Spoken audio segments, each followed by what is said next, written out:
بسم الله الرحمن الرحيم الحمد لله رب العالمين والصلاة والسلام على سيدنا محمد سيد المرسلين وخاتم النبيين وعلى آله وأصحابه الطيبين الطاهرين ومن اتبعهم بإحسان إلى يوم الدين وأشهد أن لا إله إلا الله وحده لا شريك له وأشهد أن محمدا عبده ورسوله اللهم لا سهل إلا ما جعلته سهلا وأنت يا حي يا قيوم تجعل الحزن إذا شئت سهلا اللهم ذكرنا ما نسينا وعلمنا ما جهلنا وانفعنا بما علمتنا وزدنا علما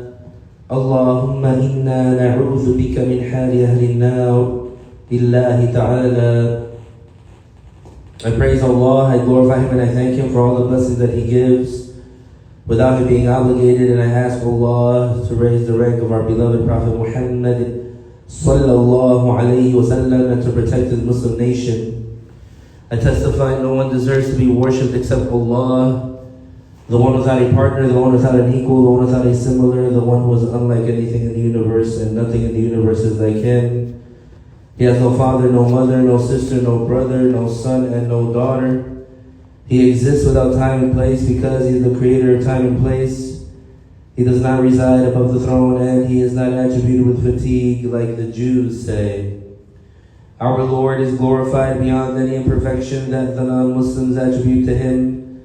Whatever you imagine in your mind, Allah Ta'ala does not resemble that. And whoever attributes an attribute of the creations to Allah is outside of Islam. And I testify that Muhammad sallallahu alayhi wa sallam, the son of Abdullah, the son of Abdul Muttalib, the son of Hashim, the son of Abdul Manaf, from the tribe of Quraysh, is the best creation of Allah and His final prophet and messenger sent to all humans and jinn.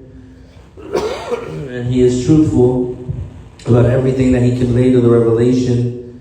Thereafter, remind ourselves to have the sincere intention for the sake of Allah in attending the session of Islamic knowledge, because having the sincere intention is a requirement to get the reward.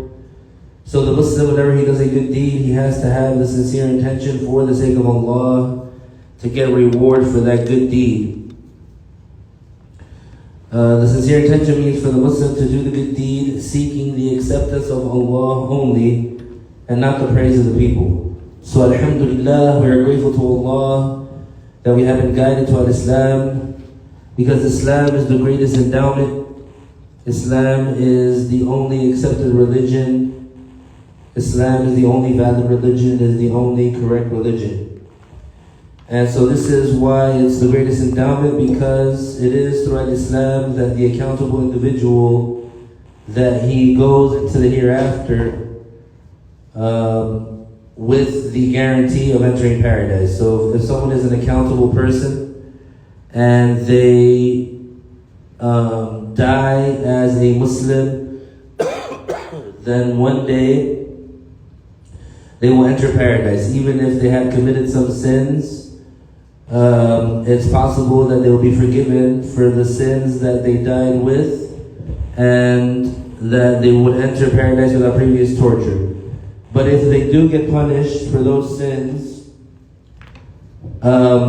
eventually, if they do get punished with hellfire, eventually they'll get taken out. So the Muslim, even if he does go to hell for some of his sins, that Muslim would eventually be taken out. The Muslim who goes to hell, he doesn't stay there forever. Who's the one that stays in hell forever? Is the accountable non-Muslim. So the accountable non-Muslim is the one who stays in hellfire forever.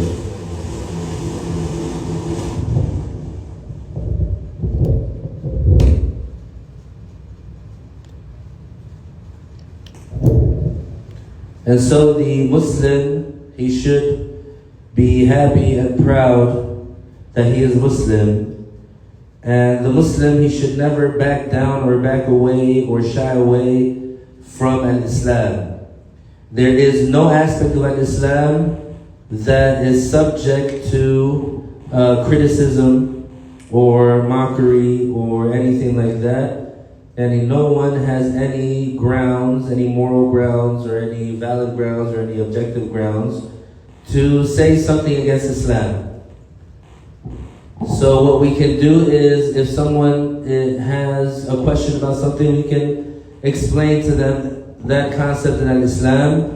If someone sees something on the news or something on social media and he wants to know details about it, then we can answer that question. We have the knowledge available. But for sure, no one can criticize or speak against Islam with evidence or with proof. No, whoever says anything against Islam is just their preference. It is just their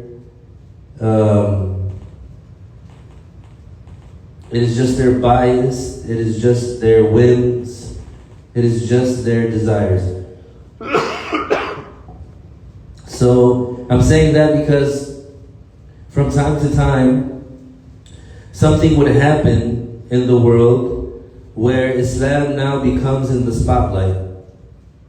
And so when that happens, it's important for the Muslims, especially on the internet, to always defend Islam and always mention the correct thing. So for sure what we want to say is that this misguided, corrupt, evil organization called ISIS, these people who call themselves ISIS, these people, they do not represent Islam.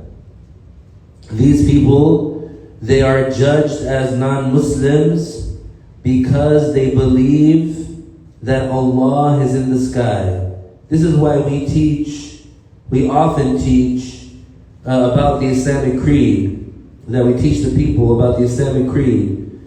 Because why? Because so that way, for the Muslims themselves to protect their creed, so that they can know their creed, and also so that the people at large, so that they would know who is a Muslim and who is not, who is just affiliating themselves with Islam while not having the Islamic beliefs. Because if someone says about themselves, I am Muslim, but he doesn't have the Islamic beliefs, he doesn't have the creed of Islam, so then he's not a Muslim. In reality, he's not a Muslim. So those ISIS people, they believe that God is in the sky. They believe that Allah is in the sky. They believe that Allah sits on the thrones. They are Wahhabis. They have the Wahhabi creed. They claim to follow the Salaf, but they don't. They claim that they are the ones who are truly on Islam, but they're not. They claim that everybody other than them is a non-Muslim. Even the Muslims who they live in Indonesia and in Northern Africa and in all the Muslim populated areas that are not part of their extremist group, that they don't follow Wahhabism. Those Wahhabis, they say about those Muslims who pray 5 times a day and fast Ramadan and they say the Shahada every day and they have the correct belief. They say about those Muslims who actually have the correct belief, they say about them that they are apostates and that they are grave worshippers and that they are not Muslims and that they are not on Islam. So that's why those ISIS people, they find it so easy to kill Muslims. Those ISIS people, they kill a lot of Muslims. Now, when you see someone who has been poisoned by their ideology,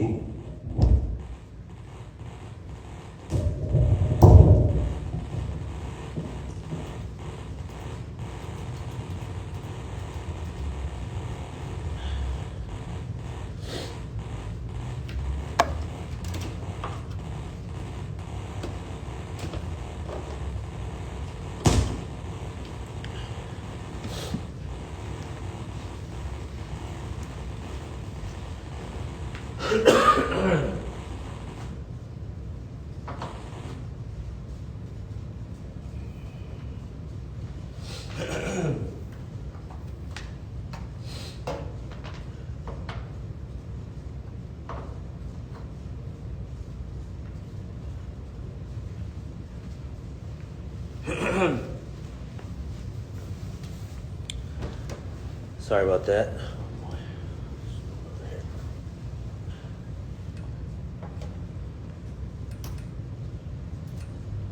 Bismillah, Bismillah, Bismillah, Bismillah, Bismillah.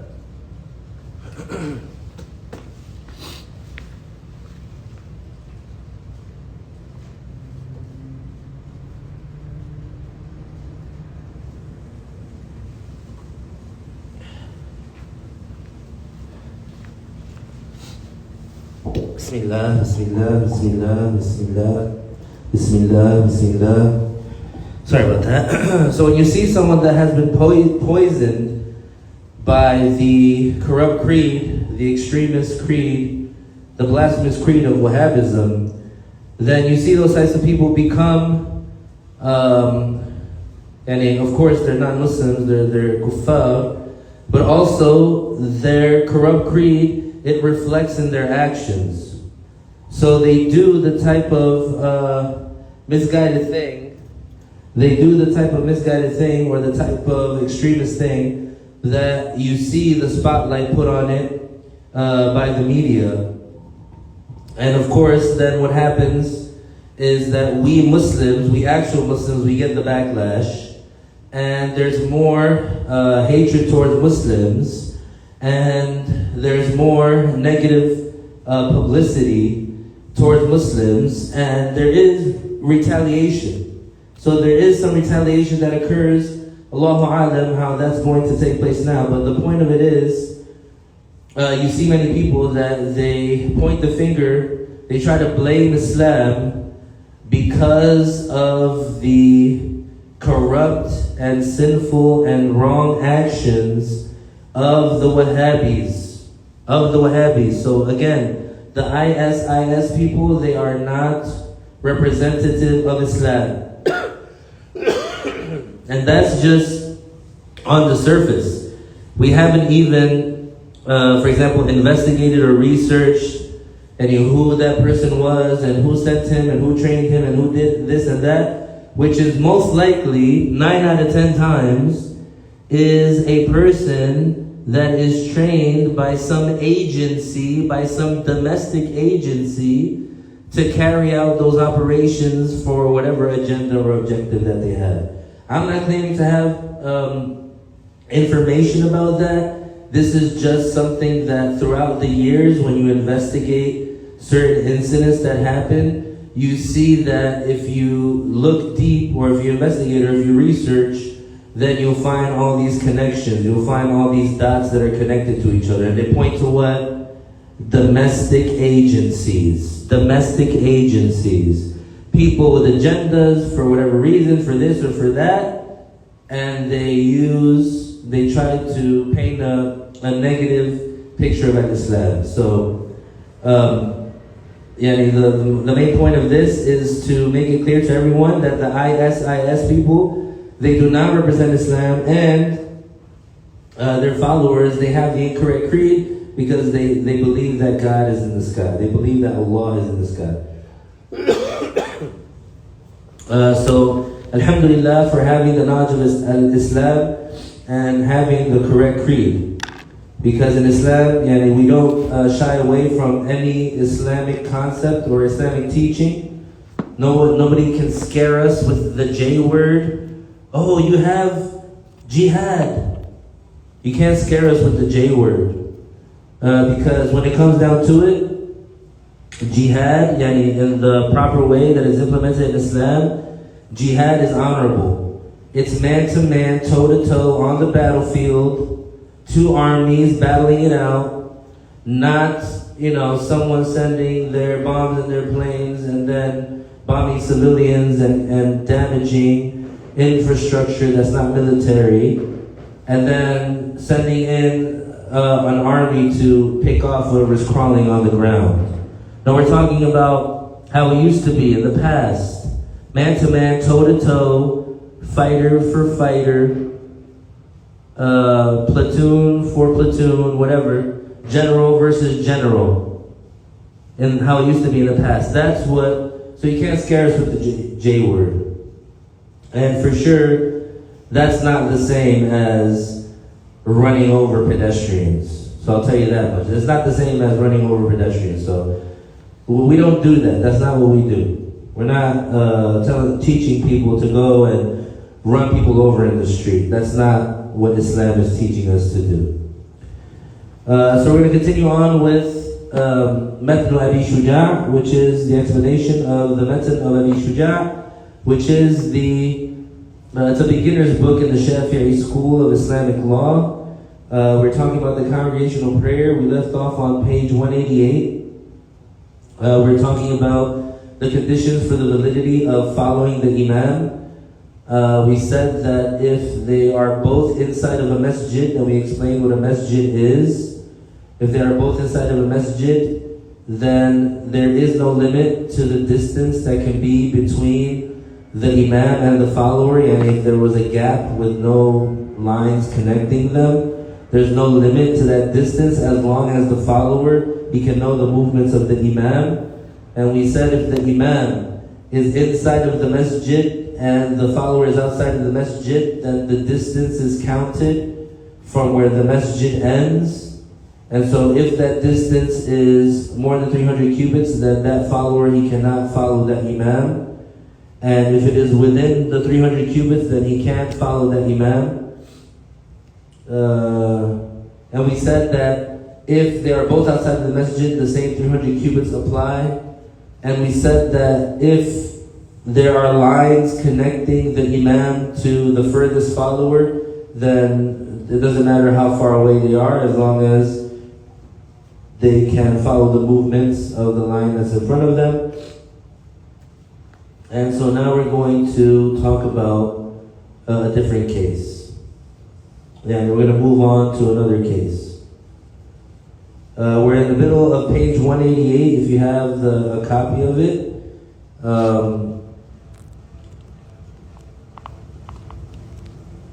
And it's in the middle, the paragraph in the middle of the page. The author said, another condition and for the validity of following the imam is that there is no barrier between the follower and the imam that prevents the follower from reaching the imam if he wants to do so without deviating from the qibla. So remember, this is according to Al-Imam al-Shafi'i radiyallahu anhu. And I know that according to Al-Imam Abu Hanifa, they have different details. So for example, according to Al-Shafi'i, if the imam is in one room and the follower is in a separate room, right, and it's closed off, there's no door, it's in a separate room, and there's no door, etc. And in this case, it would not be valid, according to Shafi'i, for the follower to follow the imam. I know that in some places, they have the women like in a whole separate compartment, and they have like a screen, supposedly so that the women can follow. And according to the school of Imam Abu Hanifa, there are different details, but we're talking right now according to the Shafi'i school. So if the imam is in the masjid and the follower is outside the masjid, but the door is closed, in this case, there is a barrier that prevents the follower from reaching the imam because the door is closed. A barrier here is something that is usually used to separate two areas, like a wall, a door, and the like. If there is a door which is not locked, and even if it is not closed all the way, still the jama'ah would not be valid because the follower cannot see the imam, and he cannot know the movements of the imam.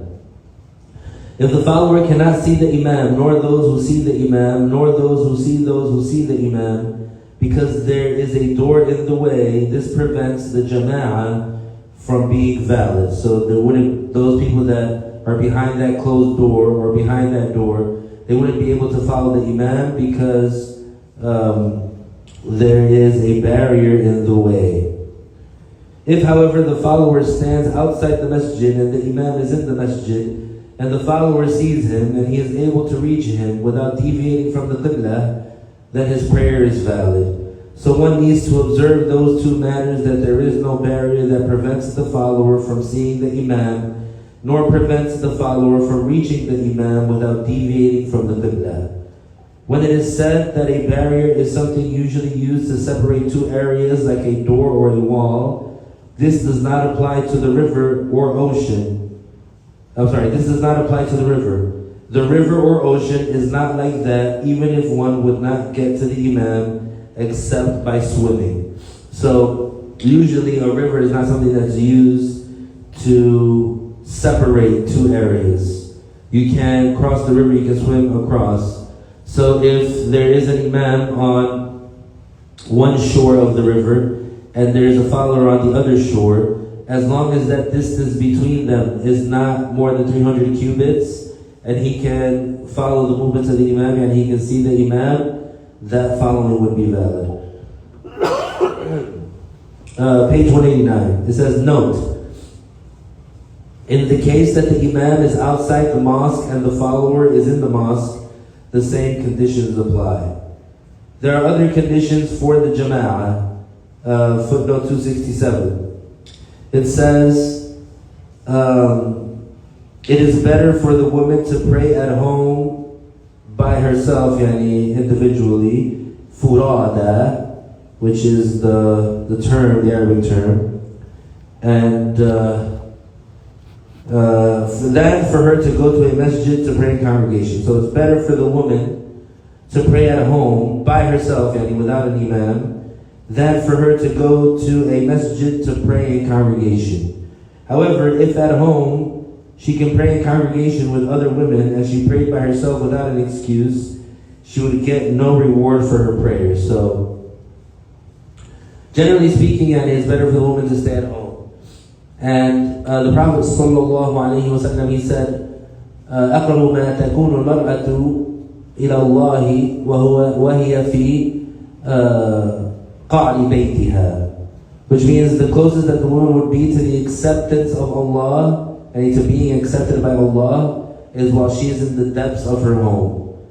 But still, even though that's the case, she is allowed to go out and pray congregation in the masjid. But she gets more reward praying at home, even if it's by herself.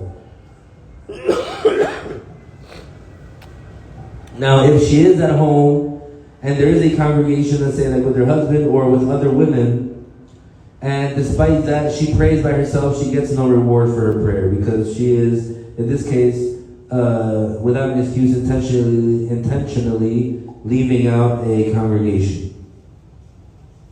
The author said, among them is for the follower not to start saying the opening statement, Allahu Akbar, after the Imam, until after the Imam has finished saying it.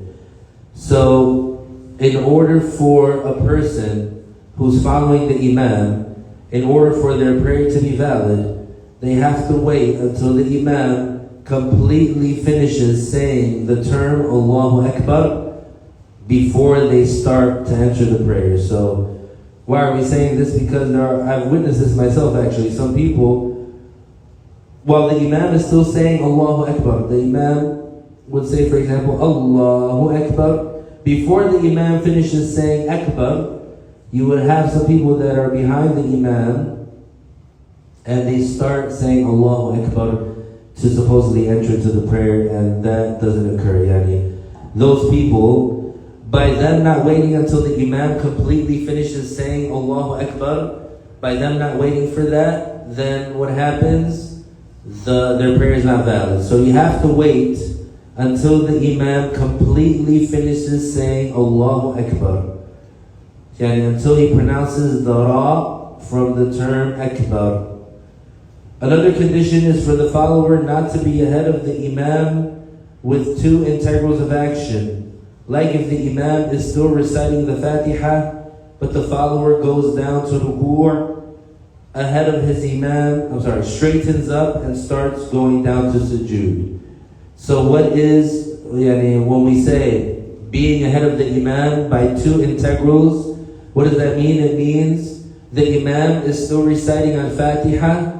The follower, instead of waiting for the Imam to finish reciting Al-Fatiha, the follower goes down to Ruku', bowing, and before the Imam finishes reciting Al-Fatiha, the follower comes up, straightens up, Al-I'tidal, and then once he goes down, And once he starts going down to sujood, and the imam is still reciting al-Fatiha, his prayer becomes invalid. By this, the follower is ahead of his imam by 2 integrals of action, and this invalidates his prayer. Also, the follower is not to lag behind the imam by more than 2 integrals of action without an excuse. Another condition is for the follower not to do something which by doing that, it would be considered that the order of his prayer differs dramatically from the order of the imam. For example, if the imam, while reciting, he recites a verse for which it is recommended to make sujood, and so the imam goes down and makes sujood, but the follower does not follow him, so in this case, the follower differs in a very big and apparent way from the imam, and likewise if the imam makes sujood as-sahw, and the follower does not follow him. So here we have a few examples. Let's start with the first one. It says, also the follower is not to lag behind the imam by more than 2 integrals of action without an excuse. So here, in this case, the imam finishes the Fatiha, the imam bows, the imam comes up from bowing, now the imam is about to go down to sujood. If that person that's following him does not have a religious excuse for lagging behind, he is simply lagging behind the imam without a religious excuse. As soon as the imam starts to go down to sujood, and that follower is still reciting al-Fatiha, his prayer is invalid. Now if he does have a religious excuse, according to a Shafi'i, if the imam goes down to sujood, then sits, then goes down to sujood again, and now he's coming up from sujood, if at this point the person who's following him is still reciting al-Fatiha, because of an excuse he lagged behind, then in this case, what does he have to do? He has to immediately stop what he's doing and follow the imam. And then he makes up 1 rak'ah later. The same thing with lagging behind by 2 integrals. Yani, as soon as the imam is about to, let's say, go down, he follows the imam. The other example that is given is if the follower leaves something out that the imam did something in the prayer, and the follower leaves it out, he doesn't do what the imam did. If that thing is considered that his prayer differs dramatically from the imam, then his prayer is invalid. One example of that is if the imam recites a verse in the Quran that contains a sujood.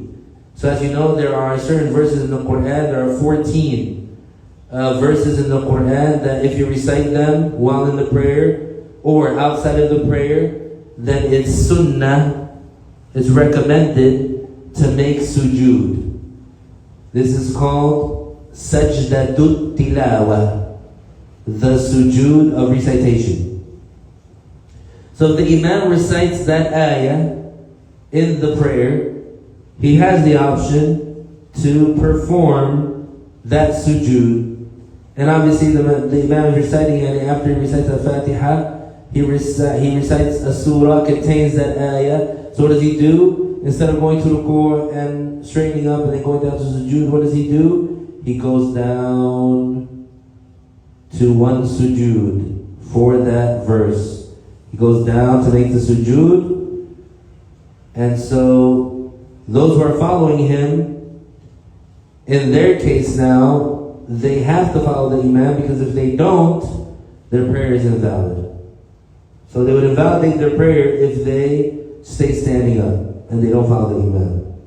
The other example is if the imam performs sujood as-sahw, which is the prostration of absent-mindedness or the prostration of making a mistake. Basically, there are certain things that if they happen in the prayer, it's sunnah, again sunnah, recommended for the imam to do 2 prostrations before saying Assalamu alaikum in the Shafi'i school. So let's say what's an example of that? An example of that is, let's say the imam, he left out saying the first tashahhud in a 4 rak'ah prayer. Let's say he's praying dhuhr. He didn't sit for the first tashahhud. He immediately transitioned from the second rak'ah into the third without sitting, without reciting the tashahhud, this is not sinful, it doesn't invalidate the prayer. But because it's a very emphasized recommendation, the imam, or the Muslim who's praying that, it's recommended for him before he finishes, and as soon as he finishes the tashahhud, after he finishes as-salatu ala nabi and as-salatu al-ibrahimiyya, right before he's about to say the closing as-salamu alaykum to end the prayer, he makes 2 sujuds for leaving out that tashahhud. Now if the imam does it, and he left out the first tashahhud, and then at the end he wants to do the 2 sujood, so he bows down, and the followers, if they don't follow him, their prayer is invalid. Tayyib, alhamdulillah, by that we finish that chapter. Now we go to a different chapter, page 190, shortening and combining the prayers. Remember, we are going according to the school of Imam al-Shafi'i. This information that we are explaining, it is according to the school of Imam al-Shafi'i. There are other details according to other imams. So if you see or hear someone saying something different, and especially when it comes to the Islamic law, to, for example, prayers and fasting, etc., don't immediately jump on that person. First verify if there is any credible Sunni imam that actually said that's their school of Islamic law, and if that's the case, then they're allowed to do that. Right now we're talking particularly, or specifically, we're talking about the Shafi'i school. Page 190, shortening and combining the prayers. We're reading above the line first, which is the matan, the text, and then we'll read the explanation. The author said, it is permissible for the traveler to shorten the 4 rak'ah prayer with 5 conditions. That his travel would not be sinful, that its distance would be 16 farsakh, that he would be performing a current 4 rak'ah prayer, that he intends to shorten during the ihram, and that he is not following a resident. It is permissible for the traveler to combine between Dhuhr prayer and Asr prayer in the time of whichever of them he wants, and to combine between Maghrib prayer and Isha prayer in the time of whichever of them he wants. It is permissible for the resident in the rain to combine between them in the time of the first one of the 2. So here we're talking about combining and shortening the prayers. This is something that, for different excuses, it is a religious facility. Yani Allah Ta'ala made this concession, made this facility for the Muslims, yani something to make praying easy for the Muslims, where a Muslim, instead of doing 4 rak'ahs, he'll do 2. And instead of waiting for the next prayer time, he can bring that prayer forward, or instead of praying that prayer in his present time, he can wait and pray it in the prayer time of the second prayer. So this happens for Dhuhr and Asr together, and Maghrib and Isha together. So if, as it's going to come, the example is going to come. But if the person, he fulfills the conditions, then he can pray Dhuhr 2 rak'ahs, and immediately after praying it, he can bring Asr forward and pray Asr 2 rak'ahs, and then he doesn't have to pray it again. And then when Maghrib comes in, he can delay praying Maghrib until Isha. And he prays Maghrib regular 3 rak'ahs, and he can pray Isha 2 rak'ahs shortened. Now some imams, they don't have combining. So some, except in one specific scenario. Some imams, they don't have that you can combine outside of a certain scenario, but they do have that you can shorten, and actually they say it's wajib to shorten. But right now we're talking the Shafi'i school. Page 190. It says, this section pertains to shortening and combining the prayers while traveling. Footnote 268, very important to mention. According to the Hanafi school, the shortening of the prayer for travel can be done for 15 days. However, they do not combine the prayers except for Hajj. There's a J missing there, so you can fix that. And they consider if one travels to a place where one has Ahl, such as a wife, it is as if one is an occupant of that area, and so one cannot shorten the prayer there. So very, very different than in the Shafi'i school. In the Shafi'i school, we have combining, and other than the Hajj. And the Shafi'i school, it's only for a short time, and for 4 complete days, excluding the day of entry and exit. And we have in the Shafi'i school that even if your wife is with you, you can still shorten and combine. So that's an example of the difference between Al-Imam al-Shafi'i radiyallahu anhu and his madhab for shortening, or for this category of shortening the prayer, and Al-Imam Abu Hanifa. So they have that difference. The footnote continues on to say, that's the next footnote. So then the author said, shortening the prayer while traveling is permissible by consensus. There is no difference in opinion about it. Shortening, there's no difference of opinion about it while traveling. The traveler is permitted to shorten the 4 rak'ah prayer with 5 conditions. Footnote 269. Once travel is established, as soon as one is outside the city wall, or if there was an arch or a gate at the entrance of the city, or going beyond the buildings at the outside edge of the city, even though there might be plantation fields and orchards at the edge of the city. It's going to come in more detail in this chapter, but basically, to understand what we call the city limits, it's not those lines that are designated by the city officials of a certain town or city or state or whatever. It's got nothing to do with that. Like, just randomly they say, this city is that city, this is that city, and they have whatever on a map, lines drawn on a map.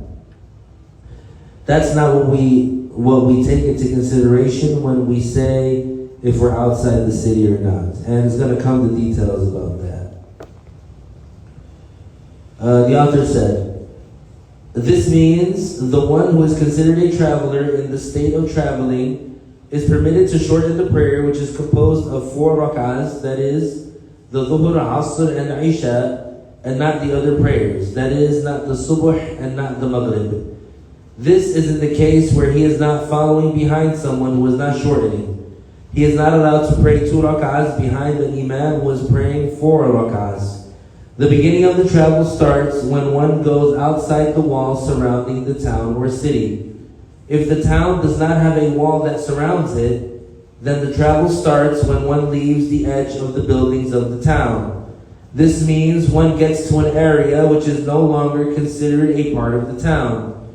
There is a separation from the buildings of the town. This is when the traveling starts. When the person traveling reaches a point where there is a separation and there is a distance where there are no buildings, and then the buildings of another town begin, his travel starts when he leaves the buildings of his town, and from there he counts the miles to know if the distance is a distance of shortening or not. He does not begin counting from his house. So first thing is, what we consider to be the end of the city is where the residential buildings end. And then when, let's say, open land begins.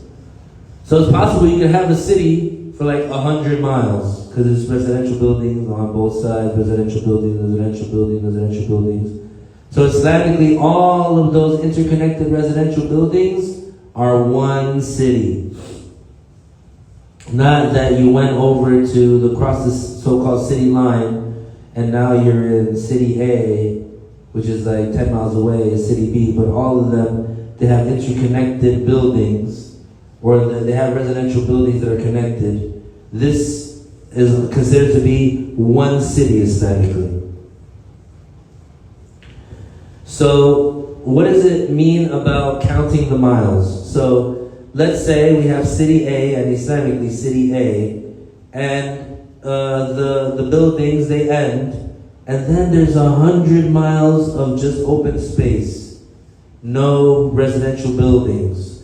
So it's just 100 miles of open space. And then there's another town, yani there's residential buildings now. So that distance between the end of city A and the end of city B, and the beginning of city B, that's the distance that you count to check if you're a traveler or not. And like the author said, he does not begin counting from his house. And he doesn't begin counting the miles from his doorstep to city B. He counts the miles from the end of city A, where the residential buildings end, to the beginning of city B, where their residential buildings begin. The first condition is for one's travel not to be a sinful travel. This means that the reason of the travel should not be a sinful matter. So if a woman is traveling alone by herself without a mahram and without a religiously valid excuse, she is not allowed to shorten the prayer during this travel, because her travel in and of itself is sinful. Also, if someone is traveling to steal or traveling to make another sin, he is not allowed to shorten the prayer during this travel. Yani, what is the purpose for his travel? To go to Las Vegas to gamble? Then that travel is forbidden. He can't shorten and combine. What's his purpose for his travel? To go and fornicate with a woman? So he can't shorten and combine. Is he catching a flight so he can meet up with a woman that's not his wife and have sexual intercourse with her? That's the reason for his travel? Then it's a forbidden travel. He can't shorten and combine.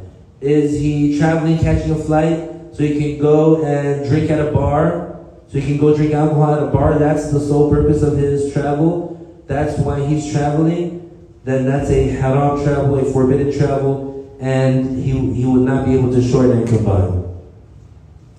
On the other hand, if the person travels for a lawful halal reason, like to visit someone, but on his way he commits a sin, such as lying, in this case he is permitted to shorten his prayer. This is so because the travel itself is not sinful. So whenever the travel is itself a sin, one is not allowed to shorten one's prayer. But if the person, while traveling for a legitimate Islamic reason, for example, he's traveling to work, he got a job in a different country. So he's traveling to that country so that he can fulfill his position. And that job is halal to begin with. On the plane, while he's on the plane, he commits a sin.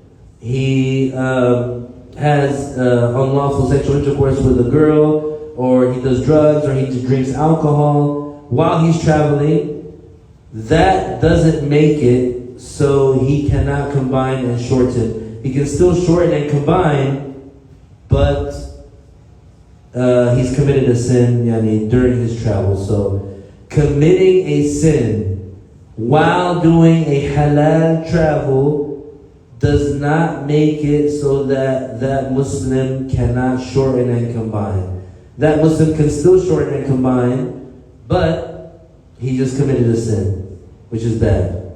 But on the difference between that and the first case is, in the first case, he's traveling for a sin. What's the reason for his travel? He wants to go to Las Vegas to gamble.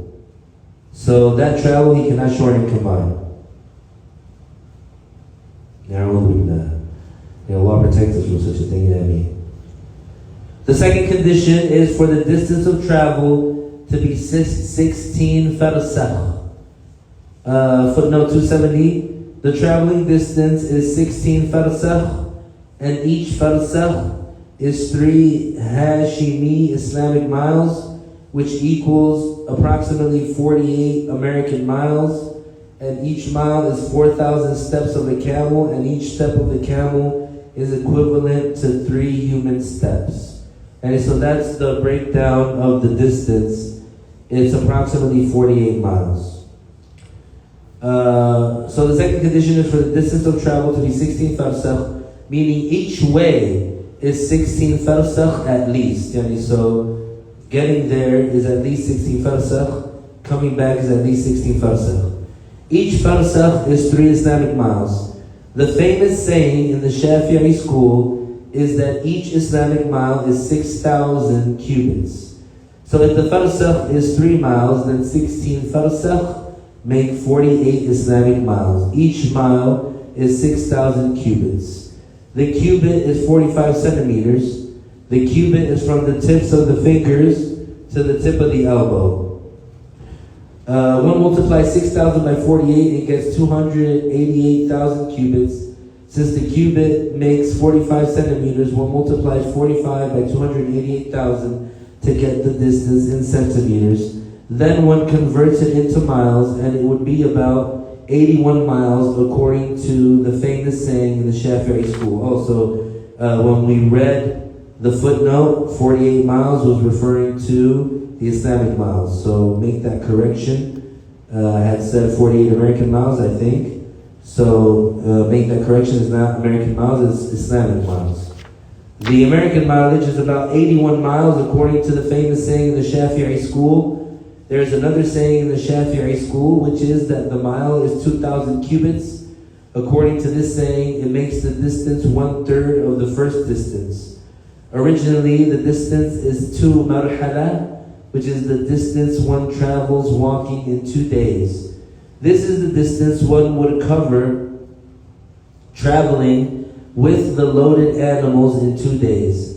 This means the way they used to travel in the past, which includes the time of sleeping, resting the animals, eating, praying, etc. This is the distance traveled for one to be permitted to shorten the prayer. So once the person traveling this distance leaves his town, he is permitted to start shortening the prayer. He does not have to wait until he reaches 81 miles to start, as long as his intention is to cover those 81 miles or more, whether he was walking, riding a horse, donkey, riding a bike, taking a car, plane, or by sea.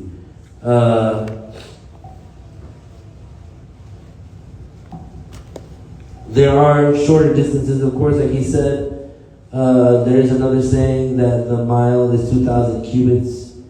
So according to that saying, it makes the distance 1/3 of the first distance. So approximately 27 miles.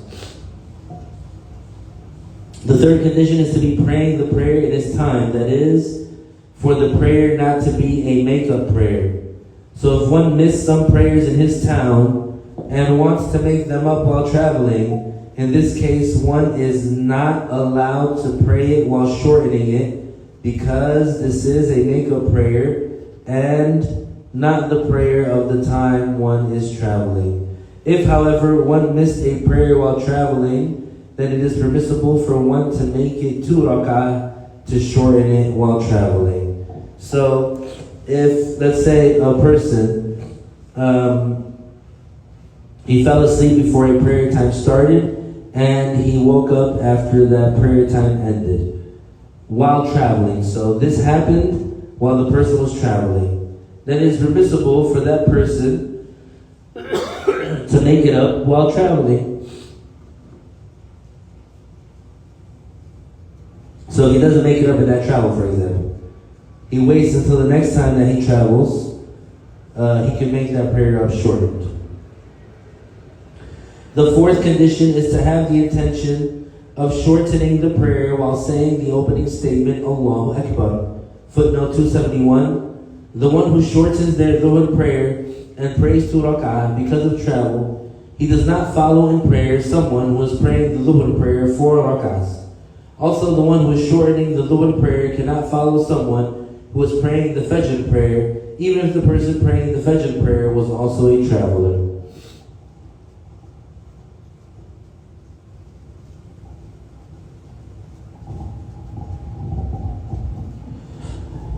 The author said, if after saying Allahu Akbar, one makes his intention to shorten the prayer, one cannot shorten it, because it has to be while saying the opening statement, Allahu Akbar. The fifth condition is for the traveler who wants to shorten the prayer, not to take someone who is not traveling as his imam in prayer. If he follows the prayer of someone who is not shortening his prayer, then this follower is not permitted to shorten his prayer. Hence, if the imam was a traveler, but this prayer he was praying but this prayer he was praying it 4 rak'ah, that is, he was not shortening it, then the follower is not permitted to shorten his prayer. When the imam is praying 4 rak'ah, the follower has to pray 4 rak'ah as well. So let's say the imam is a traveler too, but instead of shortening the prayer, the imam decided he wants to pray the prayer completely. Even though that the imam is a traveler also, the one who's following him, he has to pray complete prayer as well. Also among the conditions is for one's travel to be originally for a valid reason. This means the person is traveling for something for which the people usually travel for. So if one travels only to cover a distance, so it would be an excuse to shorten the prayer just for that, in this case one is not allowed to shorten the prayer, because traveling is not originally done for traveling to shorten the prayer. It is permissible for the one who is traveling to combine between the Dhuhr prayer and the Asr prayer in the time of either of them. So if someone says, I'm going to leave my town and cross this distance of 81 miles, so that only for the reason of shortening and combining the prayers, then that in itself is invalid. He won't be able to shorten and combine. But so if he wants to travel, let's say, to go sightseeing, he wants to travel those 81 miles outside of his town to go sightseeing, to smell the air, to look at the mountains, for something, anything that's not specifically to shorten and combine, then that would be okay and he'll be able to shorten and combine. Footnote 272. When combining the Dhuhr with the Asr prayer, one can pray them in the time of either Dhuhr or the time of Asr, except for the Jumu'ah. One combines and prays them in the Dhuhr time.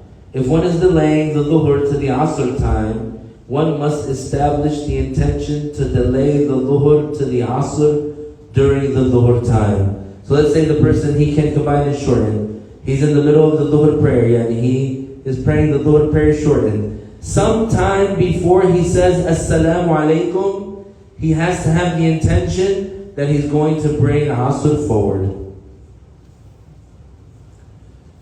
This means the person who is traveling for a distance of 81 miles approximately or more is permitted to either bring the Asr prayer forward and pray it after the Dhuhr during the Dhuhr time, or to delay the Dhuhr until the time of Asr and pray it in the Asr time. So one can join them either in the time of Dhuhr or in the time of Asr.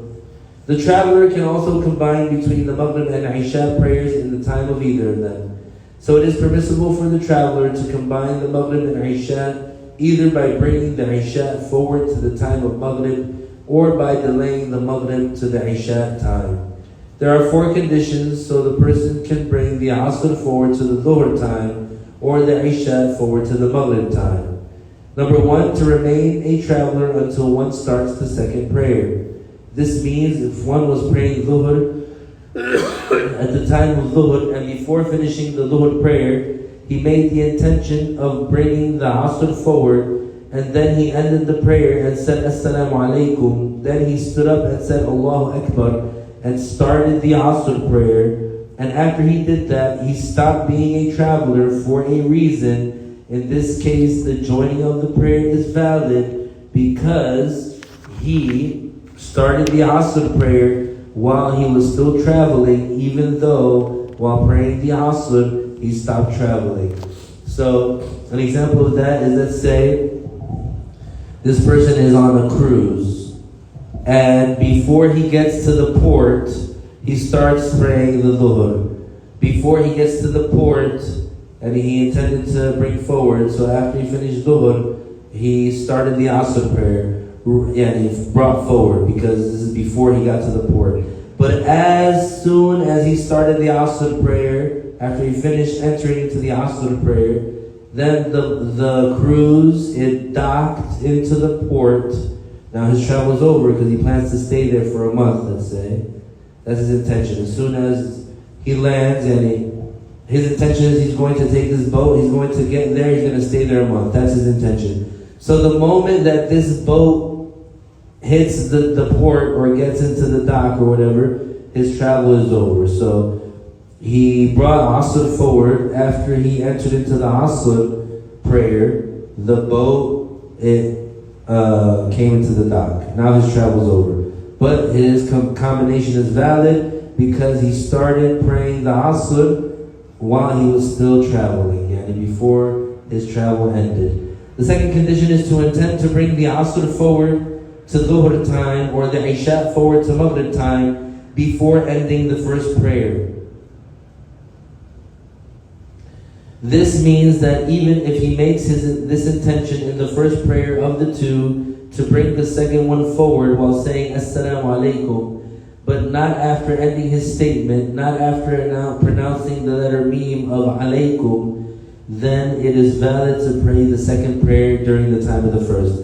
So at some point in time, before that first prayer is over, so say he's praying Dhuhr, he said Allahu Akbar, he's starting Dhuhr, he's in the middle of Dhuhr, he's praying Dhuhr, he did the first rak'ah, second rak'ah, now he's in the final tashahhud, he's saying As-Salatu Ibrahimiyya.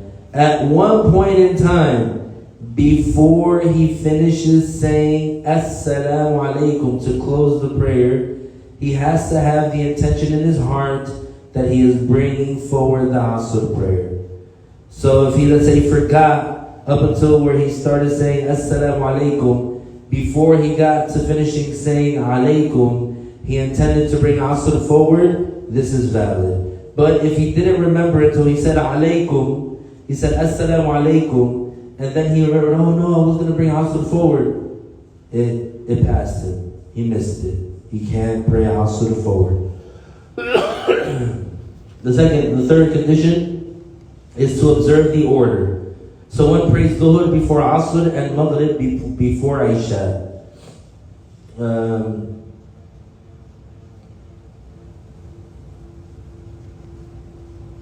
And that's in the case where he's bringing forward. Remember, we're talking about bringing forward.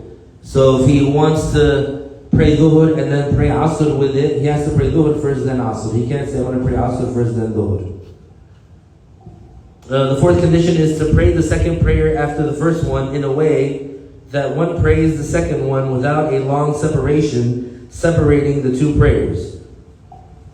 So after the person finishes, he stands up, says Iqamah if he wants, and prays the next one without a long separation between them. If the separation is considered long in the norm, then he cannot join the Asr with the Dhuhr. He needs to pray after its time is in. The separation which does not affect the validity of joining is the time which is less than the time needed to pray two short rak'ahs. Once the time of separation becomes equal to the time of praying two short rak'ahs, he can no longer join the Asr with the Dhuhr. He would need to wait and pray Asr in its time. And Allah Ta'ala knows best. And in the next class, we'll talk about delaying the first prayer to the second prayer. We remind you about the importance and the great reward that is associated with acquiring the Islamic knowledge. Number one is the creed. The knowledge of the creed is the most rewardable knowledge. It's the best knowledge. It's the most honored knowledge. It's number one. Then is the judgments, the rules. What is valid, what is invalid, what is haram, what is halal, what is an obligation, what is recommended, etc. That's the next best. Learning the Islamic law, it expands your horizons. It strengthens and sharpens the mind. It helps you understand Islam better because you're seeing these judgments, you're seeing these rules, and these are the rules that are revealed by the Creator of the universe. So, and remember, without this knowledge, then you can't be sure you're doing things right. This is a warning, which is if you want to follow Prophet Muhammad sallallahu alaihi wasallam, how are you going to do it without the information of how to do that? You can't say, I'm just going to do whatever I think or whatever I see fit or whatever I think is correct, etc. If there are no questions, we'll conclude.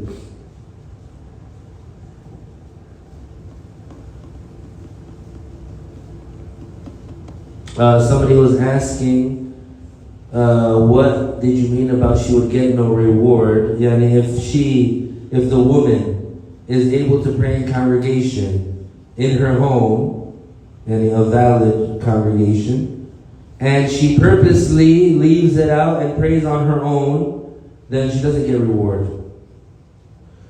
The next question is, what if there are others she could pray with at home, but she doesn't know if the recitation is correct? She has to know. But for, let's say, if it is